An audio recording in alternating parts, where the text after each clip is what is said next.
Hola, ¿qué tal chicos y chicas? Les saluda su amigo Freddy. Y aquí con una nueva historia. Atrapada, en el subterráneo. Una de las leyendas más recurrentes en ciudades con metro. Trenes subterráneos. Es la de que en su interior y amparados por la oscuridad de sus túneles se esconden todo tipo de delincuentes, vagabundos y personas de mal vivir que escapando del frío o de la policía se ocultan en viejas estaciones abandonadas o conductos de ventilación. Paula había bebido más de la cuenta por lo que aquella noche regresaría temprano a casa, se sentía bastante mal y muy mareada, pero como era relativamente temprano decidió que en lugar de gastarse su dinero en un taxi, como hacía habitualmente cuando regresaba de la discoteca, aprovecharía que el metro aún seguía abierto para ahorrarse unos cuantos euros. El trayecto era largo y las pocas personas que viajaban en su vagón parecían tan cansadas como ella, solo un grupo de amigos que bromeaban al fondo del tren hacían el suficiente ruido con sus bromas y risas para mantenerla despierta, pero cada vez tenía que luchar con más fuerza para no quedarse dormida. Por desgracia, en la siguiente estación tenía que hacer un transbordo, así que se bajó y tras caminar por los pasillos de la estación llegó al andén, en el que abordaría el metro que la llevaría a casa. El cartel luminoso avisaba que el próximo tren tardaría 6 minutos en llegar, por lo que Paula decidió esperar sentada en uno de los bancos junto al andén. El silencio y la soledad de esa estación provocaron lo inevitable y a pesar de sus esfuerzos se durmió y casi sin darse cuenta se recostó en el banco usándolo como si fuera una cama. Era tan profundo su sueño provocado por la borrachera que cuando pasó el último metro de la noche ni siquiera lo sintió pasar. Hasta pasada más de una hora no se despertó, por suerte la borrachera parecía haberse esfumado parcialmente tras la cabezadita, pero algo parecía no ir bien. El cartel que avisaba la llegada del próximo tren estaba apagado y al mirar la hora en su teléfono móvil se dio cuenta que eran casi las 2 de la mañana. Asustada empezó a subir las escaleras mecánicas de la estación, que ya estaban apagadas, para salir de allí. La parada en la que tenía que hacer trasbordo era una de las más antiguas, viejas y pequeñas de la ciudad, por lo que la sensación de agobio y miedo eran mucho más intensas. Al llegar a la salida, la peor de sus pesadillas se hizo realidad. Las puertas estaban cerradas y no había nadie en la estación, por lo que por más que gritara nadie podría escucharla desde la calle. Además su teléfono estaba sin cobertura, esas malditas estaciones casi nunca tenían señal y las puertas de cristal herméticamente cerradas la separaban del exterior, aún por unos cuantos metros. Paula no sabía qué hacer, miraba a las cámaras de seguridad y hacía gestos esperando que alguien desde algún puesto de control pudiera verla, pero ella misma sabía que eso era imposible, no había nadie controlando las cámaras porque la estación había sido cerrada desde fuera. ¿Cómo era posible que nadie la despertara? ¿No tenían los guardias de seguridad que comprobar que nadie quedara dentro de la estación antes de cerrar? Su miedo se convertía por momentos en cólera y confusión. Desde luego no podía esperar hasta que a la mañana siguiente abrieran de nuevo el metro, faltaban más de 4 horas para que se reiniciara el servicio y si llegaba a casa a las 7 de la mañana su padre probablemente la mataría. Con la mente aún nublada por el alcohol decidió que lo mejor que podía hacer era caminar por los raíles del tren hasta la siguiente parada. El camino era oscuro y realmente tétrico, pero sabía que su destino no estaba muy lejos y gracias a la luz del flash de su teléfono podría alumbrar el camino.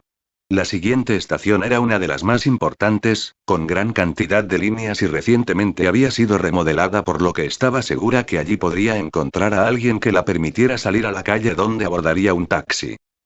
La idea parecía muy buena, pero a la hora de la verdad recorrer aquellos túneles era realmente escalofriante, un silencio casi sepulcral hacía que hasta la más leve de sus pisadas resonaran con el eco de las paredes.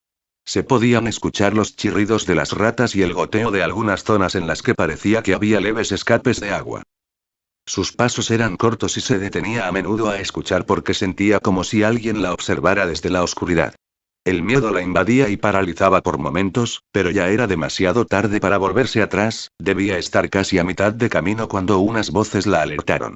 Por un momento pensó en gritar para que supieran que estaba allí, pero decidió ser cauta y apagar la luz de su teléfono mientras se escondía en un estrecho pasillo que había en un lateral del túnel.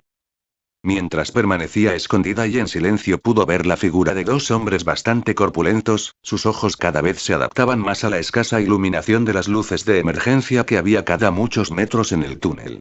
Ambos parecían discutir acaloradamente por un cartón de vino y a escasos metros de donde se encontraba Paula comenzaron los empujones y golpes.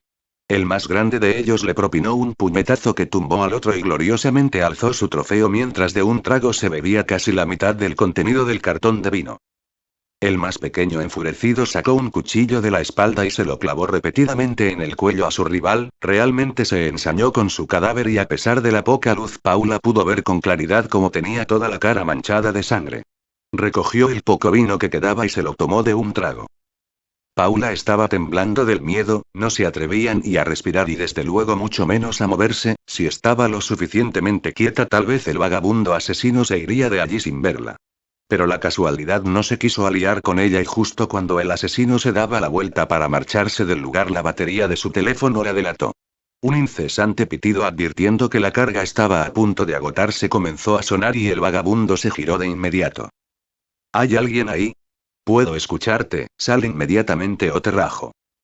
La pobre chica se quedó petrificada y no sabía cómo actuar mientras el asesino se acercaba a ella. Por instinto decidió tirarle el teléfono con tan mala puntería que este pasó por encima del vagabundo y golpeó la pared del fondo. Él, que todavía no había visto a la chica, escuchó un ruido a sus espaldas y se giró, momento que aprovechó Paula para salir de la oscuridad y empujarle a la vez que salía corriendo. El vagabundo enfureció de tal manera que no dejaba de gritar e insultar a Paula, se levantó y comenzó a perseguirla por los túneles.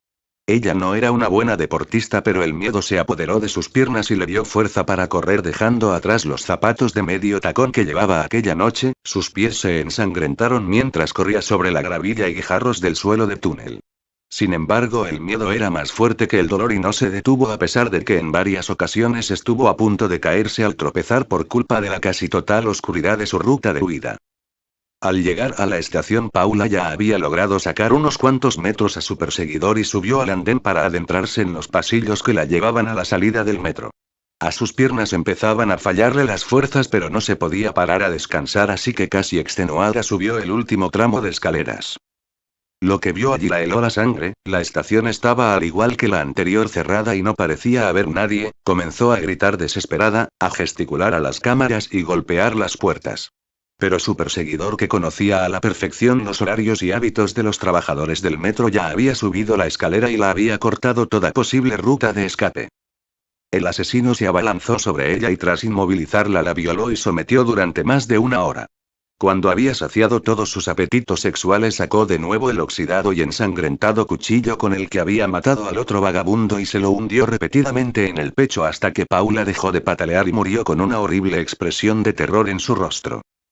Al día siguiente los trabajadores se encontraron con un surco de sangre que se perdía en la profundidad del túnel, asustados deciden revisar las cintas de vídeo que grabaron esa noche y pudieron observar la desgarradora escena de la violación y asesinato y cómo el vagabundo arrastraba el cuerpo de Paula dejándolo caer escaleras abajo para de nuevo arrastrarlo hasta la oscuridad de las vías del tren. La policía localizó los dos cuerpos pero no encontraron ni rastro del asesino, del cual se dice que todavía utiliza los túneles del subterráneo para esconderse de noche. ¿Qué te pareció? No olvides dejarlo en los comentarios, regálame un like. Y suscríbete si todavía no lo has hecho.